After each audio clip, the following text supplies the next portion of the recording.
Siempre Arturo Cano, buenas tardes. Buenas tardes, Julio. Buenas tardes a todos quienes nos siguen. Gracias. Alberto Nájar, buenas tardes. Hola, ¿qué tal? Buenas tardes. Un saludo a todos. Gracias. Juan Becerra Costa, buenas tardes. ¿Cómo están? Buenas tardes, qué gusto saludarlos. Gracias, Juan. Arturo Cano, ¿cómo va este tema de la alianza federalista, aliancista, antiobradorista, como le queramos llamar? ¿Cómo has visto este tema de lo que han postulado primero los gobernadores formalmente, la respuesta del presidente López Obrador diciéndoles que en dado caso consulten a la gente, y la reacción de los gobernadores antiobradoristas de decir que sí van a hacer consulta sobre este tema? ¿Cómo ves todo, Arturo Cano? Bueno, estamos, creo yo, Julio, frente a la rebelión de los virreyes, pero de unos virreyes que no están pensando en sus súbditos, sino están pensando en conservar sus feudos electorales en 2021, e incluso algunos de ellos en proyectarse al 2024. Con este anuncio simultáneo de varios gobernadores que además emitieron el mismo discurso con escenarios muy similares, ellos de esta manera se presentan como el brazo político ya de lo que será un frente opositor a la 4T o un frente opositor al presidente López Obrador. Y de esta manera yo creo que se configura ya el cuadro de la oposición más claramente. Llevamos aquí mucho tiempo hablando de una oposición sin brújula, de una oposición desmadejada o que no tiene claramente sus formas definidas, y creo que el brazo político, la aparición de este brazo político que constituyen los gobernadores, viene a completar el cuadro. ¿Y a qué cuadro me refiero? Al cuadro donde tenemos un brazo empresarial, con algún aderezo de sociedad civil, entre comillas, en México sí, el brazo de comunicación, con intereses, con mucho financiamiento, con mucho dinero, pues yo creo que queda más claro, y ahora el brazo político, ¿no? El brazo político de este frente de oposición, ya queda muy clara la organización y la acción de los opositores y cómo vendrá. Arturo, estás diciendo que ya queda bien emplazada la oposición con sus diferentes brazos o vertientes hacia la elección de 2021, pero lo que dices es que ya quedó más definida y más bien emplazada esa oposición. Sí, yo creo que sí, que es muy probable que veamos pleitos entre ellos por las candidaturas. Así como ocurrirán pleitos en la 4T, tanto en Morena como en sus aliados, por la definición de candidaturas. Pero creo que queda configurada porque llevamos 2 años en que no veíamos claro dónde estaba esta oposición, y ahora ya tiene una imagen más definida, un discurso común, ¿no? Y pues va con todo, ¿no?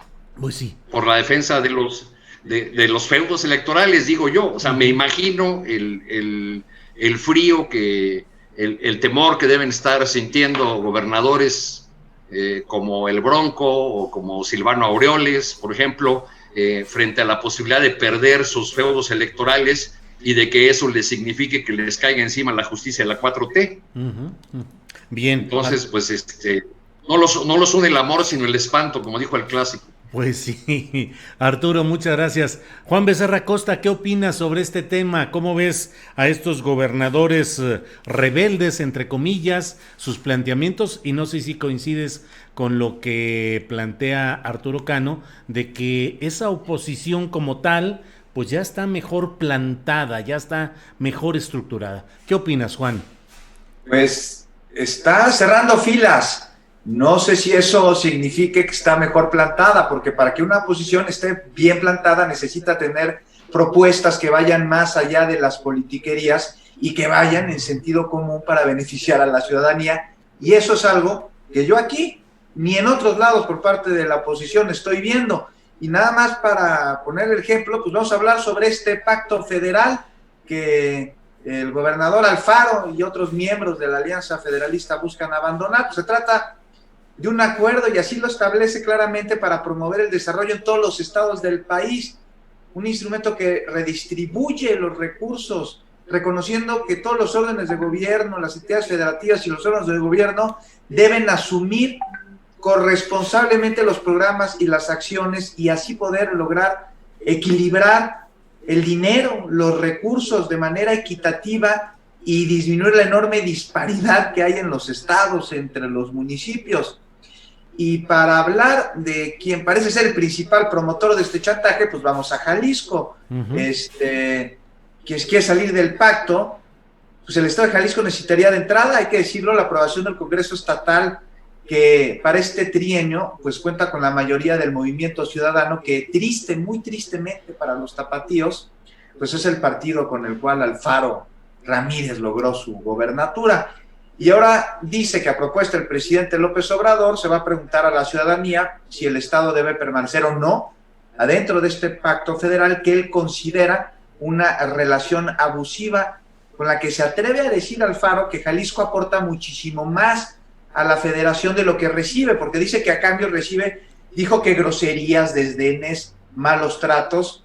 Y pues yo la verdad no sé si Alfaro tenga por ahí algún asesor que, en vez de estarlos usando para que reprima a sus ciudadanos o cuidarlo de que no se mete en la foto de lavado de dinero que hay en su estado, pues le explique que en términos presupuestales, bajo el pacto federal, el gobierno mexicano otorga más de lo que recibe por la vía estatal.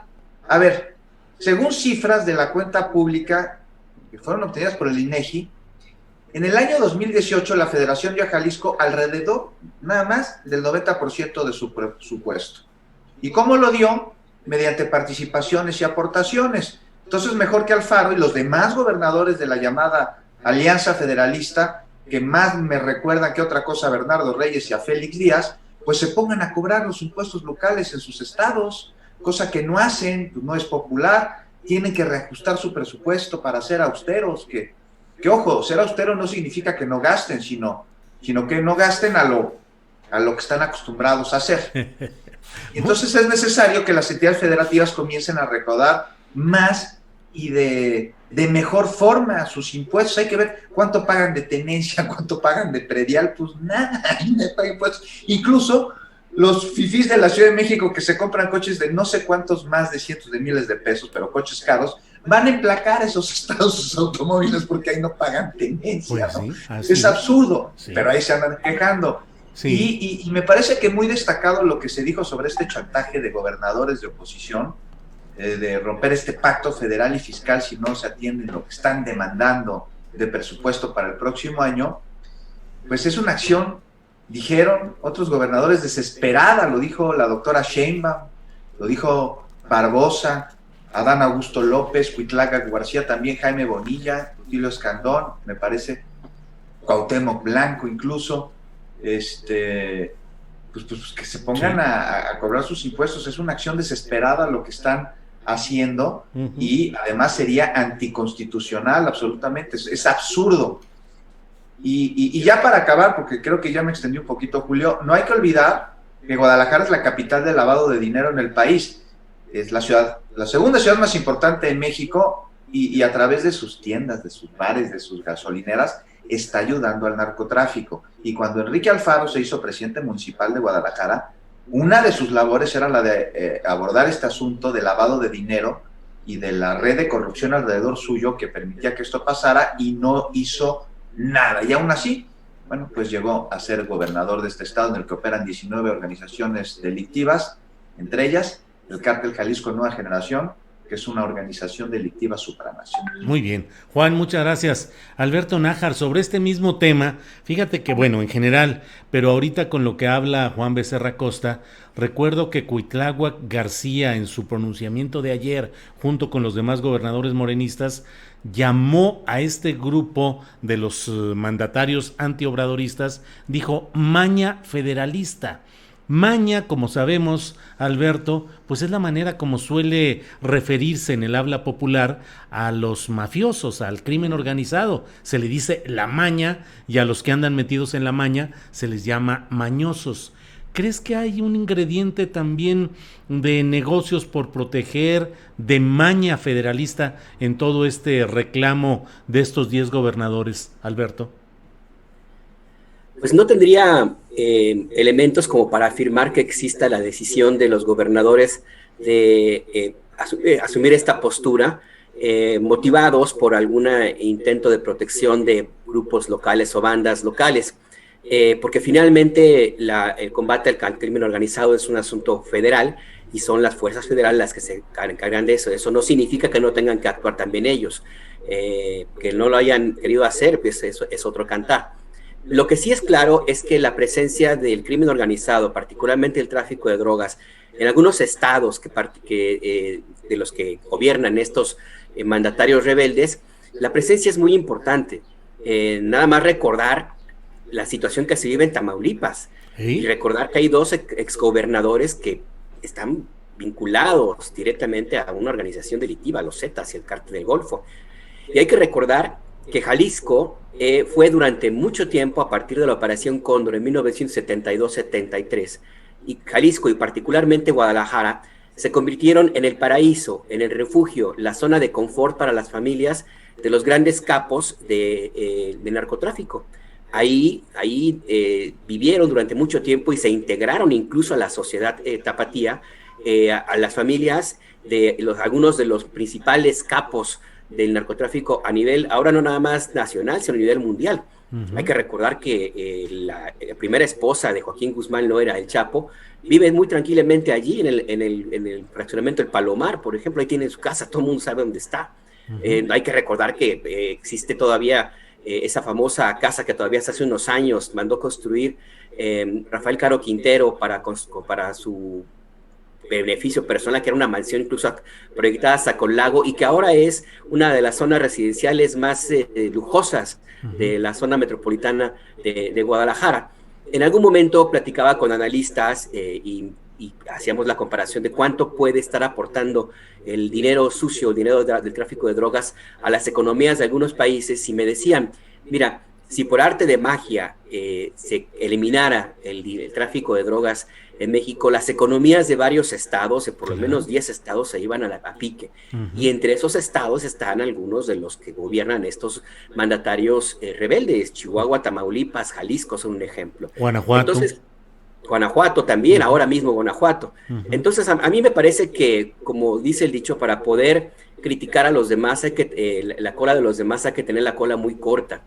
Y hay que recordar que, por lo menos el caso del gobernador de Tamaulipas, existe una historia vieja de señalamientos con grupos, pues, digamos, mafiosos, para utilizar la palabra de Cuitláhuac, el gobernador de Veracruz, de La Maña. Hay que recordar que en cada campaña de gobernador, ahora gobernador de Tamaulipas, porque él ha sido alcalde, ha sido diputado, senador, en cada una de sus campañas los adversarios le sacan esa famosa foto de la ficha que le tomaron en McAllen cuando fue detenido por la policía local. Y hay que recordar que existen algunos señalamientos de que puede haber una investigación en su contra justo por vínculos o por protección a grupos de carteles de narcotráfico. Entonces, pues eso está también en el escenario. Eso tiene que pesar también en la discusión. Y si va a haber una consulta, pues tendría que ser lo mínimo que se podría esperar, un poco de honestidad y que se informe de la forma más completa posible. Y lo que dice Juan es muy cierto. Hay que recordar que Jalisco vive prácticamente de los fondos federales, como otros estados.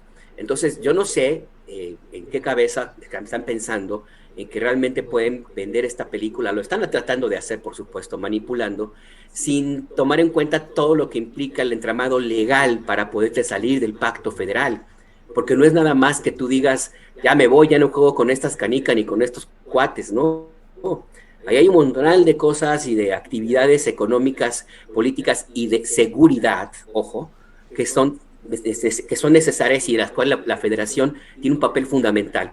Porque si salen del pacto federal, pues no tendría por qué haber ahí una protección del ejército, la marina y combatir el crimen organizado. Yo quiero saber si la policía de Chihuahua o la policía de Jalisco solita va a poder contra el cártel Jalisco Nueva Generación, o en Tamaulipas contra el cártel de Noroeste, los Zetas, o en Chihuahua contra los grupos que todavía están por allá vinculados al cártel de Sinaloa. O sea, no es tan sencillo. Todos estos elementos a mí, simplemente para terminar, pues que dejan muy claro que se trata de un asunto meramente electoral. Yo no estoy seguro que sea una conformación de una oposición ya ahora sí más clara, porque yo sí sigo pensando que los gobernadores militan en partidos políticos y hace rato que los patrones, los dueños de los partidos políticos ya no los necesitan. Ya no necesitan los empresarios, los grandes mecenas, ni al PRI, ni al PAN, ni al PRD. Ya incluso pueden llegar a ser un estorbo. Entonces, pues es al final de cuentas una jugada electoral. Habrá quien diga que es una pantomima, pues habrá que ver el siguiente acto entonces. Bien, Alberto Nájar, muchas gracias. Cuando hablabas de Tamaulipas, recordé lo que pasó pues a unos días de la elección de gobernador en Tamaulipas en 2010, cuando Rodolfo Torre Cantú, que era el candidato del PRI, y conforme a los usos y costumbres tamaulipecos, el PRI iba a ganar arrolladoramente, pasara lo que pasara, a unos días de la elección en la que él triunfaría como candidato a gobernador, fue asesinado en el trayecto de, creo que iba de ver a su padre e iba rumbo al aeropuerto de Ciudad Victoria para luego volar a Matamoros, y lo bajaron de la camioneta junto con 4 colaboradores, lo hincaron y en una operación que duró 1 minuto y medio, algo así, fue todo relampagueante y lo mataron a él y a sus colaboradores. Ese es Tamaulipas y ese es el poder real que hay en aquella entidad. Pero bueno, Arturo Cano, ya que estamos tocando estos temas, el primer candidato fuerte destapado de Morena para gobernar una entidad, pues está siendo Alfonso Durazo, que es ni más ni menos que quien se ha encargado durante este tramo inicial del gobierno del presidente López Obrador de la seguridad y la protección ciudadana y de combatir desde el flanco civil a los grupos del crimen organizado. ¿Qué te parece el saldo, la presencia de Durazo estos casi 2 años que ha estado en el cargo? Todavía no lo deja porque no han nombrado a su relevo, pero ¿qué te parece esto y qué te parece que significa la presencia de políticos así, un político como Durazo, para intentar gobernar un estado también con alto nivel de delincuencia organizada como es Sonora? Arturo Cano. Pues me parece que la despedida de Durazo es, para decirlo con mucha suavidad, discreta, no es una salida con fanfarrias ni con grandes aplausos. Una y otra vez en la misma mañanera el presidente ha dicho que los resultados en materia de seguridad han sido modestos, que se va avanzando, pero que pues todavía estamos lejos de alcanzar metas importantes. Me parece todavía más desafortunado que en su despedida Alfonso Durazo no acuda al Congreso, no acuda a comparecer, a informar, a ser cuestionado por los legisladores sobre los resultados en materia de seguridad, y también que en su despedida hable de que ya no existen zonas del país bajo el control total de grupos del crimen organizado.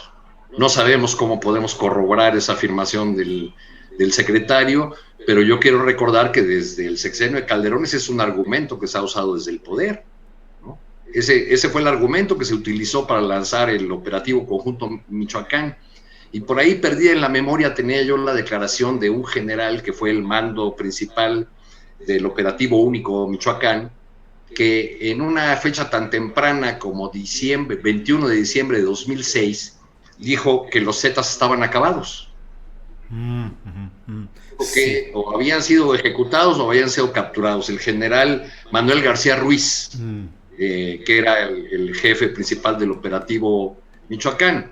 Ha sido una declaración recurrente, pero por las evidencias que uno tiene de varias zonas del país, estábamos hablando hace un momento de Tamaulipas, yo mantengo cierto contacto permanente con personas en la Tierra Caliente de Michoacán, pues no veo que haya terminado ese dominio de los grupos del crimen organizado.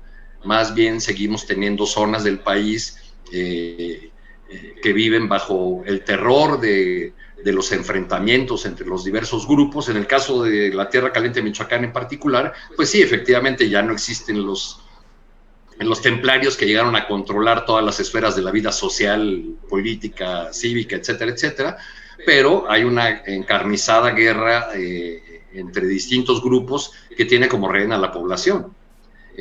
Entonces, para ponerlo como pregunta, ¿cuál será la seguridad que va a necesitar el candidato Durazo para recorrer los pueblos de Sonora, después de haber tenido esta importantísima responsabilidad de la seguridad pública?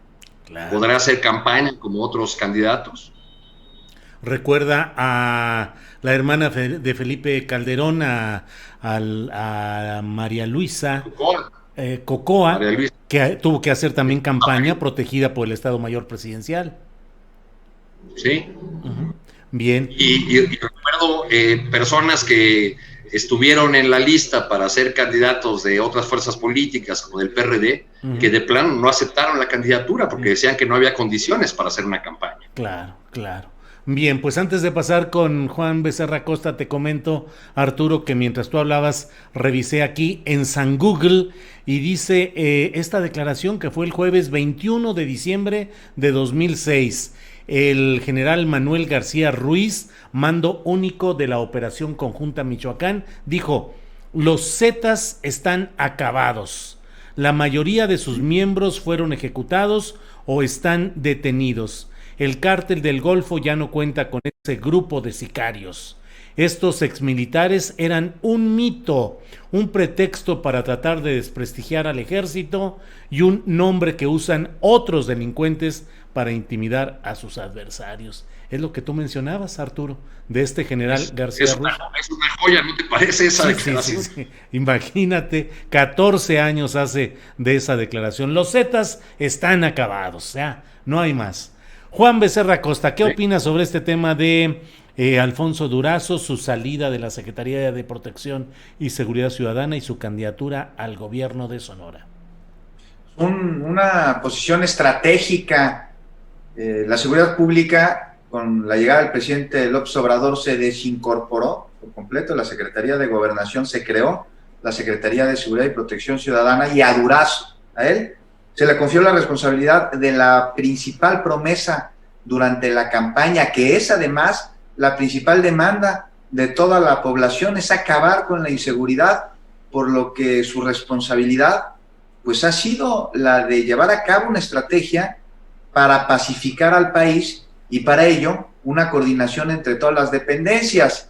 Y aquí vemos una gestión que ha sido muy señalada, que ha sido muy criticada, sobre todo en últimos días, en la que parece que no hubo la coordinación que se esperaba al principio, pero esto habremos de analizarlo profundamente a través de resultados y de lo que ha dado a conocer cada mes con su reporte, porque en efecto la coordinación no siempre fue efectiva, y prueba de ello es lo que sucedió cuando se presentó aquella crisis, que me parece que es la primera de Durazo en el operativo para detener a Ovidio Guzmán, al hijo del Chapo, y grupos armados se apoderaron de las calles de Culiacán, y las autoridades tuvieron que liberar a este hombre que pues estaba reclamado por los Estados Unidos. Aquí el problema es que en una primera versión, bueno, no el problema, uno de los problemas, es que en una primera versión Durazo dijo que los elementos federales habían sido agredidos, que ellos estaban realizando un patrullaje, pero después reviró, y lo que aseguró es que se había efectuado un operativo para cumplimentar una orden de extradición contra Ovidio.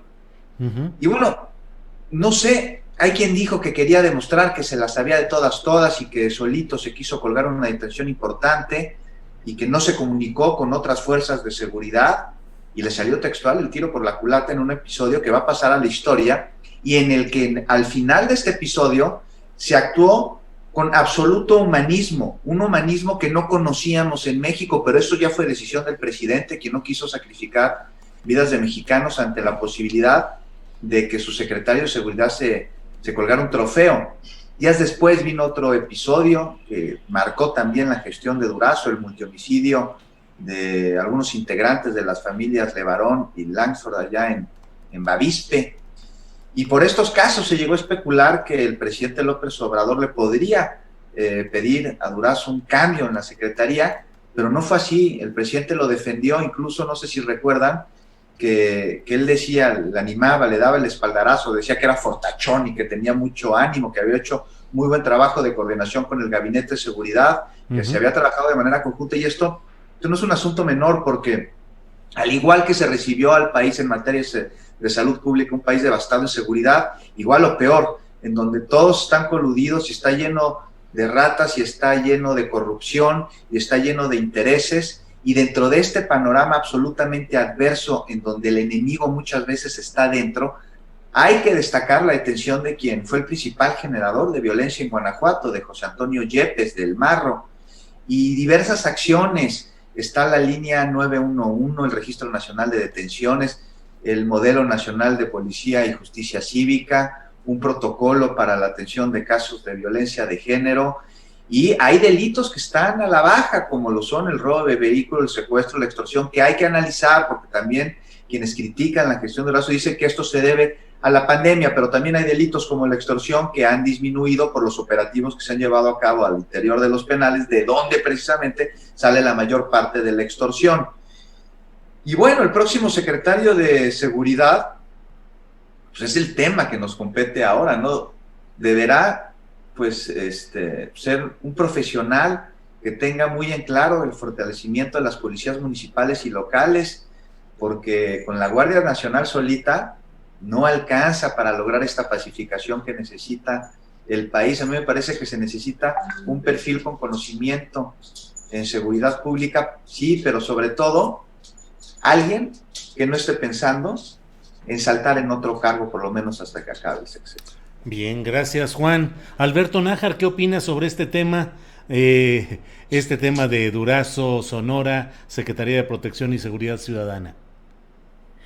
Pues mira, coincido con lo que acaban de decir Juan y Arturo, y porque el tema de seguridad fue una de las promesas de campaña más repetidas por el presidente López Obrador, y es en donde menos resultados ha habido. Y no ha habido resultados en uno de los aspectos que inclusive el propio candidato resaltaba que era como su misión o la misión principal de su área de seguridad, que es llevar justo combatir la violencia en las calles de las ciudades. Su estrategia se basó justo en brindar seguridad a las personas y no en operativos espectaculares como habían sido los gobiernos anteriores, de presentación de grandes capos, y cada semana o cada tercer día se presentaba al lugarteniente de la misma organización. En esto sí, las cuentas no cuadran. Alfonso Durazo dijo en entrevistas en su despedida que la seguridad no es tarea de una sola persona, y eso es cierto, pero la coordinación y el llevar a buen puerto un objetivo en un tema tan delicado como este, pues sí recae en el responsable legal, el responsable operativo, que no es solamente Durazo secretario de Seguridad, era también el coordinador del Gabinete de Seguridad, que implicaba también o coordinarse y llevarle las operaciones con los militares, con la Marina y con el Ejército. Entonces ahí me parece que el saldo no es tan positivo. Yo no sé cómo va a ser, como dice Arturo, también yo lo he pensado, cómo es que va a hacer campaña en Sonora. Él se va a enfrentar con la realidad que él está dejando en la Secretaría de Seguridad Pública. ¿Cómo le va a hacer en ciudades como Cajeme, por ejemplo, en Ciudad Obregón, donde existe una racha impresionante de violencia y donde ha sido denunciado varias veces y no ha habido forma de terminar con la inseguridad? Entonces no la tiene sencilla. Los momios le parece que le son favorables, pero pues eso en una contienda electoral se puede también perder, se puede evaporar. Y a nivel nacional, a mí me parece que la reflexión que hace Juan, creo que sí es importante. ¿Quién va a ser el próximo secretario de Seguridad? Ojalá que no sea un militar, porque no estoy muy seguro que siente un buen precedente que ahora sí toda el área de seguridad se concentre en los militares, aunque en la práctica así sea. Y ojalá sí que sea una persona que tenga experiencia y que tenga claro que lo que se necesita es cumplir esa promesa de campaña, es llevar a las calles, a las casas, a los vecindarios, la seguridad pública. Y para eso, para hacer una evaluación, solamente hay que ver un número. La cantidad de homicidios no se ha reducido. Antes se decía que era en buena parte por el crimen organizado. Sí, es verdad, pero también existen lugares como Ciudad de México que durante la etapa más dura de la guerra contra el narco del impresentable de Felipe Calderón se mantuvo como una ciudad santuario. Eso ya desapareció, eso ya no existe aquí en Ciudad de México. Tenemos organizaciones de mucho peso, siempre ha habido cárteles aquí, por supuesto, pero ahora también hay grupos muy activos, que están tomando en sus manos zonas enteras de la ciudad, y pues bueno, pues eso es responsabilidad del Gabinete de Seguridad justamente. Entonces el balance me parece que no es tan positivo. Yo creo que corresponde inclusive con la discreción con la cual se marchó del gabinete. Bien, pues gracias, Alberto. Arturo Cano, pues la verdad es que es recurrente el tema, pero es que es el partido en el poder. Hubo un tiempo en el cual todos los detalles de lo que pasaba en el PRI eran noticia nacional constante, porque era el pleito interno en el grupo que tenía en el poder, el Partido Revolucionario Institucional. Ahora es Morena y siguen los pleitos, ya parece una historia prolongada, muy continuada. Pero pues Porfirio Muñoz Ledo dice que no reconoce, llama a una rebelión, la rebelión de las bases. Creo que incluso, Arturo, nunca había habido, ni siquiera en la historia del PRD, que era la de los pleitos constantes por los cargos y los puestos de dirección, ni siquiera en los peores momentos del PRD hubo una persistencia y una resonancia tan grande de los pleitos internos como ahora lo hay en Morena. ¿Qué opinas, Arturo Cano? Pues, creo que estamos viendo de alguna forma cómo existe la posibilidad de que se desmorone esa gran coalición que llevó al presidente de la República al triunfo de 2018, ligándolo con el tema de la alianza federalista, de la rebelión de los virreyes. De pronto parece que el presidente de la República es el único que los confronta, que confronta a este eje opositor. Los miembros del gabinete poco hablan o hablan tímidamente. Por ahí de pronto aparece el secretario de Hacienda, Arturo Herrera, pero dando más explicaciones técnicas que parece que caminan por un carril distinto al de los argumentos del presidente. Yo no veo activamente a los líderes parlamentarios entrando al debate con los gobernadores, y mucho menos entrando con la fuerza que requerirían las acusaciones y las diatribas y la retórica que están empleando los gobernadores. Bueno, pues mucho menos vemos a los dirigentes de Morena, que están más ocupados en este conflicto interno que no acaban de resolver.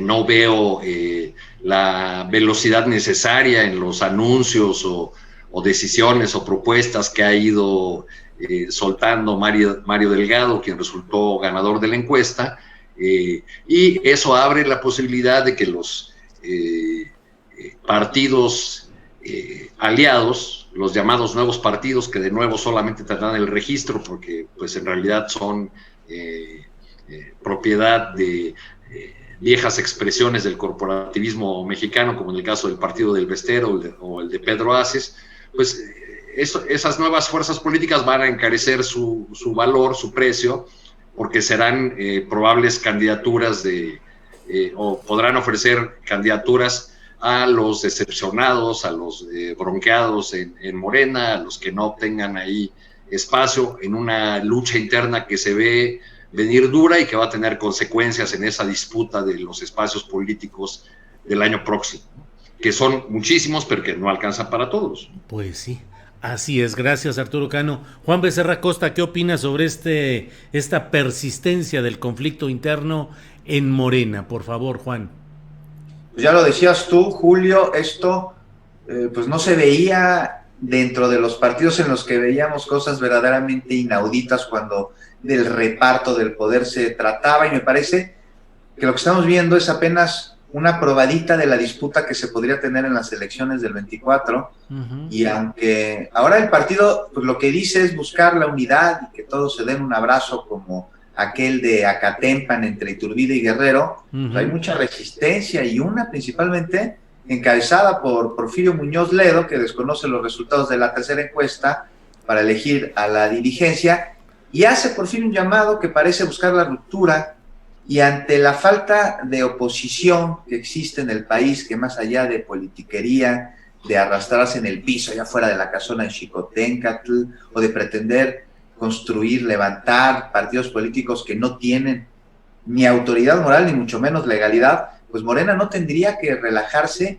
ni mucho menos buscar esa oposición dentro de sí, porque parece que hoy la única oposición que tiene Morena es la que hay entre sus propios miembros y entre sus camarillas y en grupos que están mostrando en sus rasgos, como si de un fenotipo se tratara, justo precisamente esas conductas que deben ser erradicadas en congruencia con el movimiento y con la transformación que está hoy en sus manos. Estamos a poco más de un mes de que se cumplan ya 2 años de gobierno del presidente López Obrador. Estamos ante unas próximas elecciones intermedias que van a ser pulso de lo que vendrá en el 2024 y unas elecciones intermedias en donde se van a reacomodar buena parte de las fuerzas políticas del país, por lo que Morena tiene que ir a lo que verdaderamente importa, que es hoy a construir la transformación por la cual se votó, bajo los principios que la rigen, que son justo, totalmente opuestos a las viejas prácticas que en muchos de sus miembros parecen subsistir. Vaya reto que tiene Morena, al que llaman un adolescente de madurar. Gracias, Juan. Alberto Nájar, ¿cómo ves este tema de Morena, sus pleitos internos? Y te añadiría yo un planteamiento, una pregunta. ¿Esto significa de alguna manera el desgaste o la disminución de la fuerza programática de la llamada 4T? O más allá de los pleitos en un partido, lo que sigue prevaleciendo es la voluntad férrea del individuo llamado Andrés Manuel López Obrador. Pues yo creo que ha quedado claro que la 4T es Andrés Manuel, porque Morena lo dejó solo, lo ha dejado solo. O sea, mientras se agarran a sillazos, el presidente ha tenido que dar la cara en muchísimas de las contiendas políticas de los últimos 2 años. Y es cierto, no ha habido alguien del partido que salga a defender al gobierno que representa, pues son el partido en el poder, y no han sabido entenderlo de esa manera. Es dramático cómo Morena se desmorona justo por estos pleitos internos y ese ADN tribal que les consume, como hemos dicho en otros momentos. Y lo que me llama la atención es algo que no sé si se hayan dado cuenta en Morena de lo que viene para el próximo año y el escenario actual que empieza a perfilarse, porque en las elecciones recientes en Coahuila y en Hidalgo tuvimos una probadita de lo que puede ocurrir en 2021, y eso que los gobernadores de esas entidades son priistas, un partido que ha decidido mantener un bajo perfil, y si no se puede llamar aliado de la 4T, por lo menos ha decidido no ponerle piedras.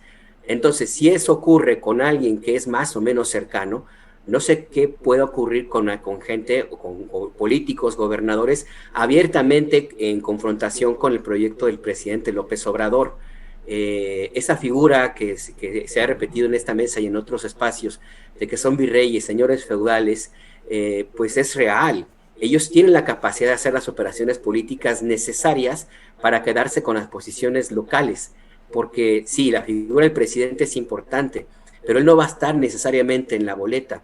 Y los programas sociales, que son una de las herramientas importantísimas de gobierno y también para ganar votos, hay que reconocerlo, tal vez no sean suficientes. Y llama la atención que el reclamo de estos gobernadores rebeldes es justamente por esos programas sociales. O sea, están ya tratando de arrebatarle la herramienta política del presidente de la República. Y en ese sentido, quien tiene que dar la cara y quien va a tener que dar la cara allá en las urnas, defendiendo el voto, haciendo campaña, pues es Morena. Y yo no veo que estén ahorita este problema de lo que viene en adelante y lo que se está preparando desde ahora, porque estos gobernadores no nada más echan discurso, también hay operaciones políticas locales. Yo no veo que Morena se esté dando cuenta de que cuando por fin reaccionen, a lo mejor puede ser tarde. Y sí, puede ser que conserven la mayoría parlamentaria en la Cámara de Diputados. Es posible que ganen algunas gubernaturas, pero también es muy posible que la fuerza política que llegó en 2018 se vaya diluyendo más rápido de lo que implica el desgaste por el gobierno. Entonces me parece que en Morena, no sé, yo no veo ánimo de ellos de llegar a algún acuerdo, no, porque, insisto, su ADN tribal se impone y empieza a notarse justo eso que comentábamos, ¿no? El rompimiento de este movimiento. Lo que pasó con el PT, por ejemplo, recientemente, pues es un ejemplo. Y yo no estoy muy seguro de que ya en la contienda, en la decisión por las candidaturas, en la designación de quiénes serán los que ocupen las posiciones en espacios locales o federales, se olvide esto que estamos viendo ahora. Si ahorita, que es la presidencia del partido, que es una posición importante, hay esta división, ¿qué va a pasar cuando tenga que pelear cada uno de los personajes que no están en la disputa ahorita política por un escaño, por una candidatura a la alcaldía, a una diputación? Si ese ADN que insisto, que los tiene ahí metidos, se mantiene, y yo no veo que se vaya a quitar, pues son capaces de todo con tal de conquistar su posición. Y con esto termino, porque lo que hemos visto de Morena hasta ahora es que no tiene altura de miras, es que están muy concentrados en su esfera, en su espacio, en la disputa de su pedacito de poder.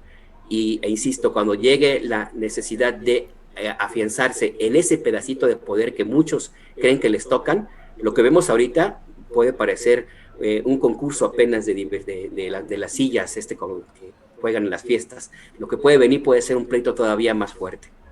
Bien, Alberto, muchas gracias. Arturo Cano, te pediría tu opinión respecto a lo que ha sucedido en este caso del grupo llamado NXIVM, de su líder Kit Raniere, que ahora fue sentenciado a una virtual cadena perpetua, 120 años de prisión, y sus ramificaciones en México con Emiliano Salinas Ocelli, Rosa Laura Junco, hija del dueño de Reforma, y otros personajes de la política nacional. ¿Qué opinas de este tema, Arturo Cano? Bueno, creo que hay poco que agregar al análisis que hiciste hace un momento con Fabricio Mejía. Sí.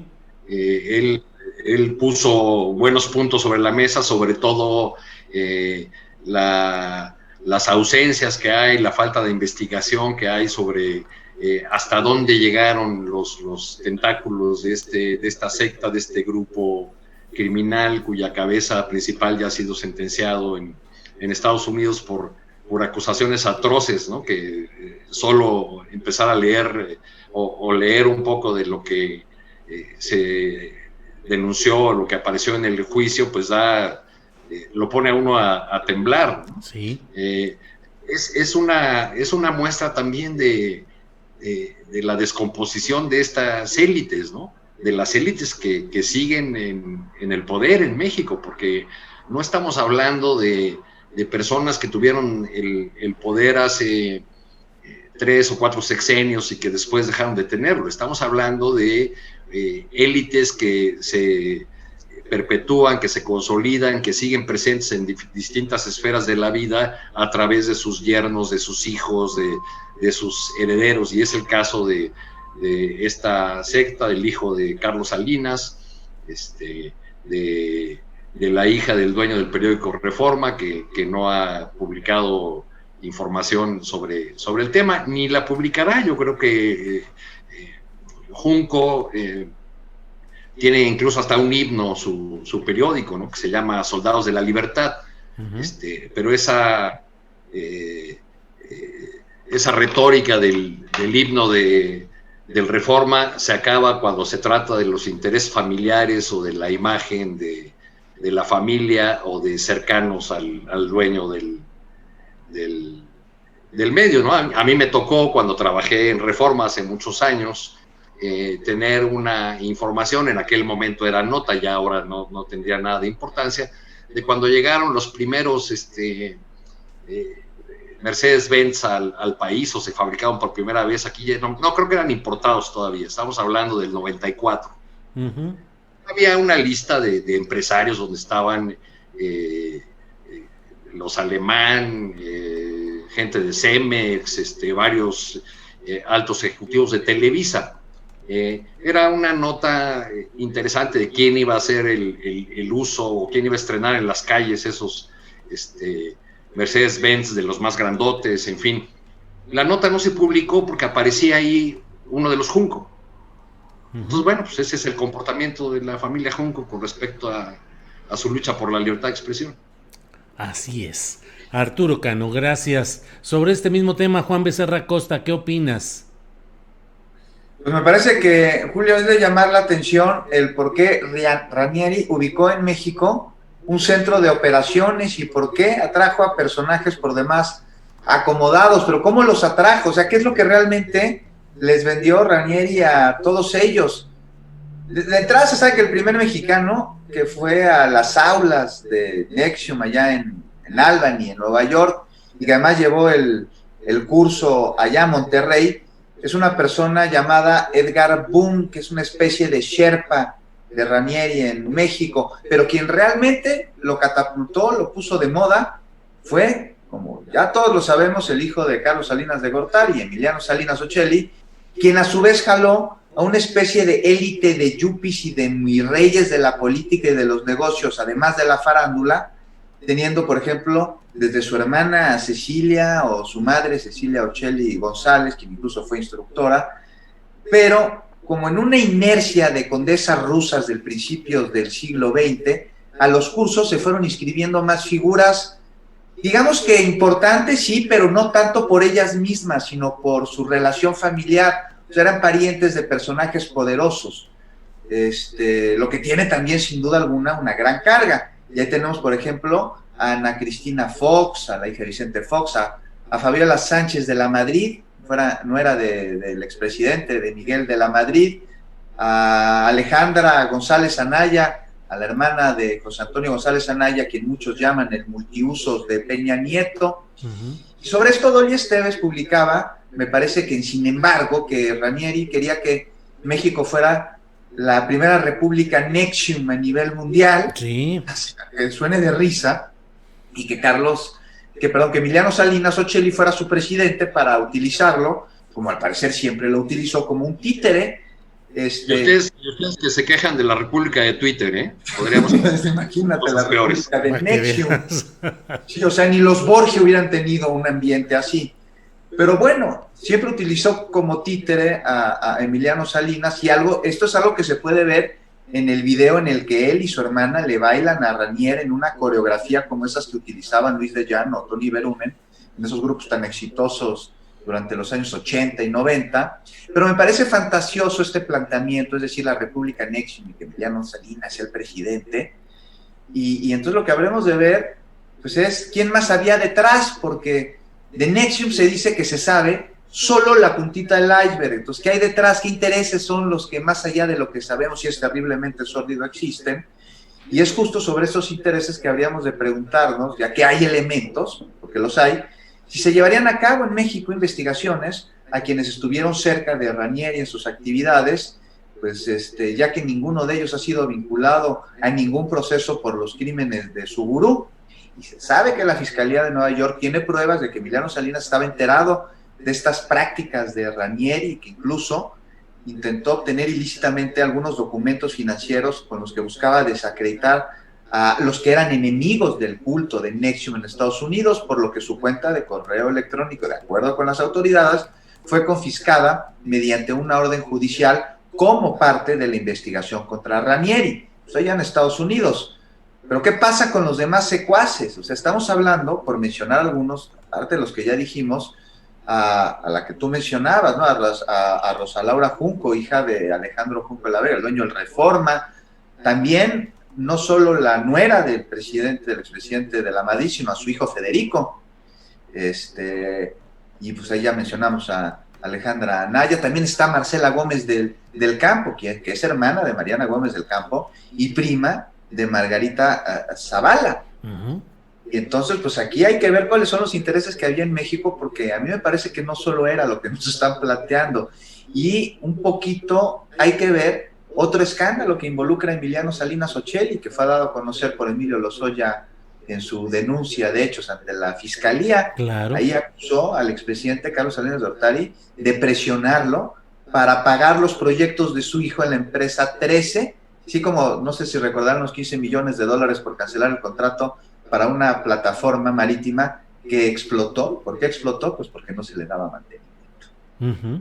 Cierto, cierto. Juan, gracias por ese contexto y algunos detalles que debemos tomar en cuenta. Alberto Nájar, ¿qué opinas sobre este tema, por favor? Pues mira, como se ha comentado aquí, yo lo veo como una muestra de en dónde están los intereses de la élite empresarial y ciertamente la política ligada a estos grupos empresariales. Yo lo veo como una muestra de que ellos viven o siguen todavía en su mundo, en un mundo muy lejano de lo que es la realidad del país de donde obtuvieron sus fortunas y donde pues ni modo, pues son en ese afán de sentirse diferentes o de alejarse de otras clases, pues caen en el garlito de quienes les promete justo afianzarles ese futuro promisorio, de quienes reivindica esa posición que ellos tienen, esa idea del mundo y de cómo relacionarse con los demás.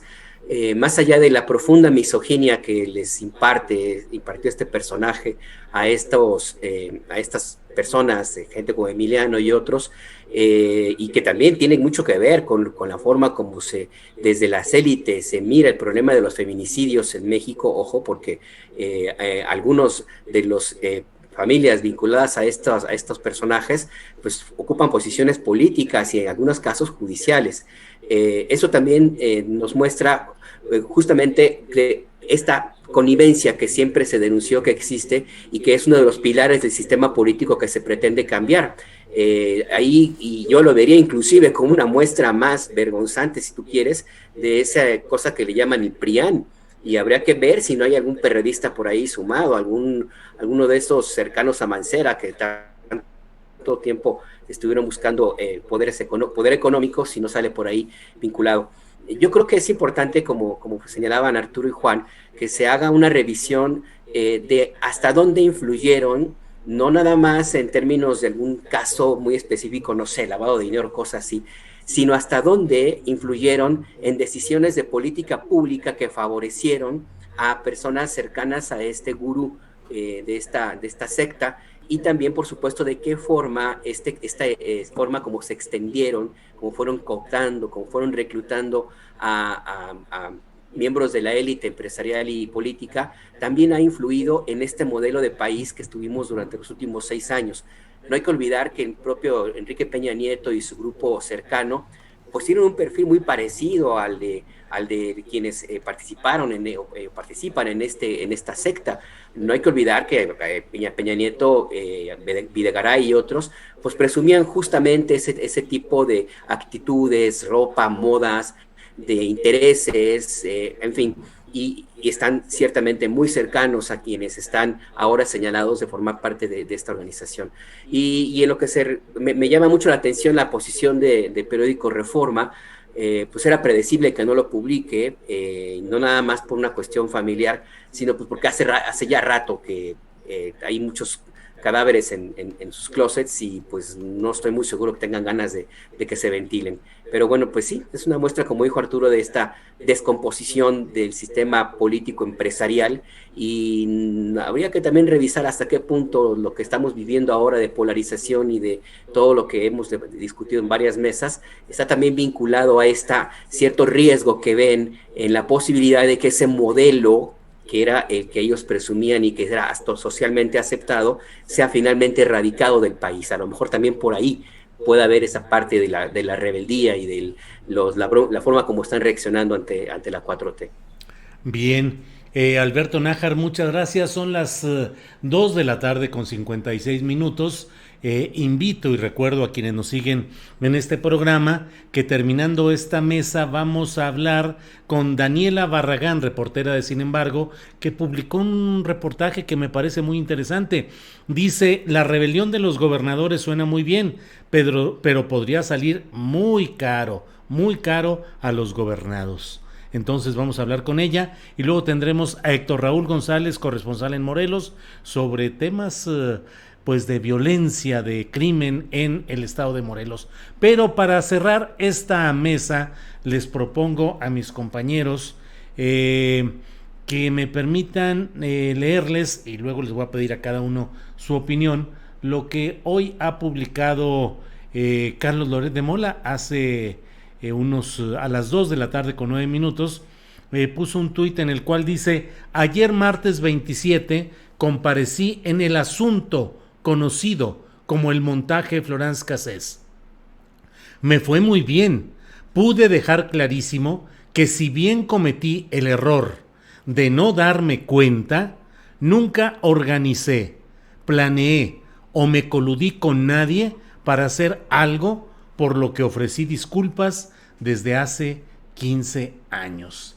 Eso es lo que publica Carlos Loret de Mola. ¿Qué opinas sobre eso, Arturo Cano? Pues el cinismo tiene nombre, ¿no, Julio? Uh-huh. Digo, dejaría ahí mi comentario sobre Loret para decir algo con lo que me quedé sobre Nexium. Uh-huh.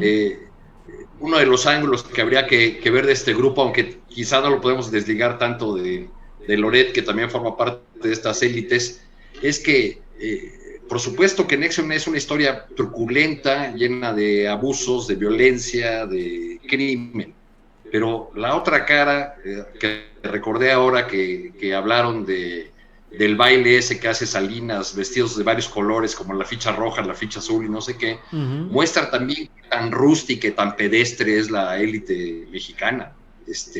Querían o soñaron construir la primera nación Nexium, y lo único que nos dieron fue una mala copia de Siempre en Domingo.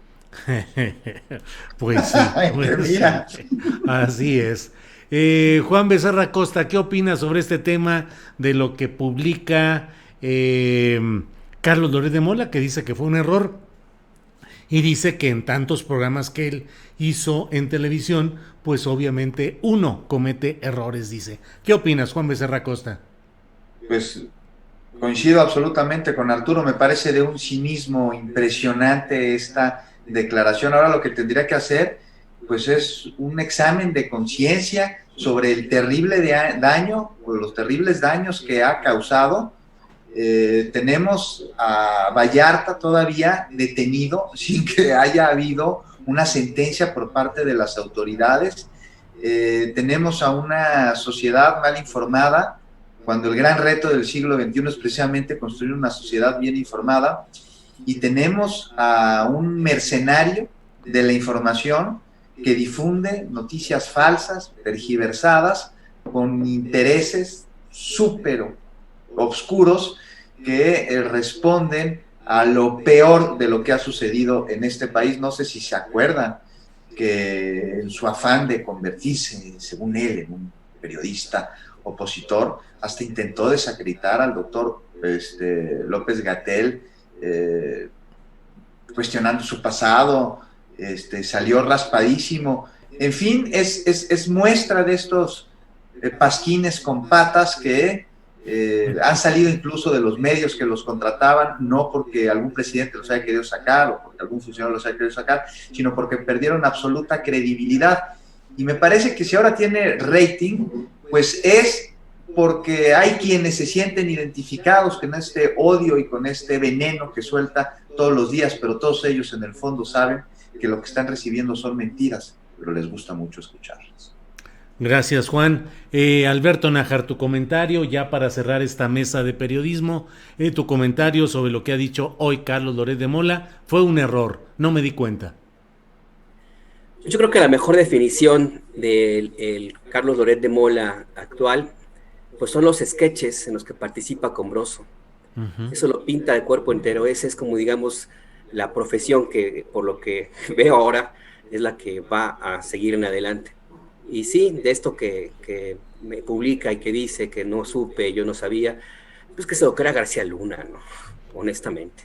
Que se lo crea García Luna. Bueno, pues muchas gracias a los tres. Gracias por esta participación. Arturo Cano, gracias y buenas tardes.